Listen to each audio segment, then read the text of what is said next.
আজকে আপনাদের দুটো রেসিপি দেখাবো। হ্যালো ভিউয়ার্স, আসসালামু আলাইকুম। এখন দেখাবো হাতে মাখিয়ে কাকচি মাছের চচ্চড়ি।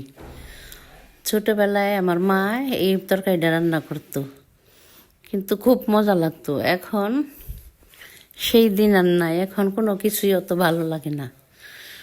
সুন্দর করে মাখানোর পরে মনে হয় একদম কষানো হয়ে গেছে। এরকম টমেটো দিয়ে দিলাম, একটু নেড়ে চেড়ে মাছটা দিয়ে দিলাম। দেখেন কাকচি মাছটা একদম গইলে ধোয়ার সময় ভর্তা হয়ে গেছে, কিন্তু হালকা হাত ধুয়ে একটু পানি দিয়ে দিলাম চাপচাপা করে।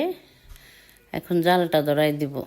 3টা কাঁচামরিচ দিয়ে দিলাম, বেশি জাল দিনে আমরা আবার বেশি একটা জাল খাই না। প্রায় শেষ।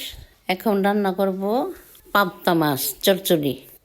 পাবদা মাছের সবজিটা একটু কষা নিলাম, না হলে ভালো লাগে না।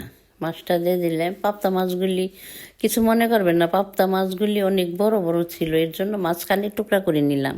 একটু মাখা মাখা ঝোল করে দিব, তারপরে মাছটা নামানোর আগে ধনেপাতা দিয়ে দিব।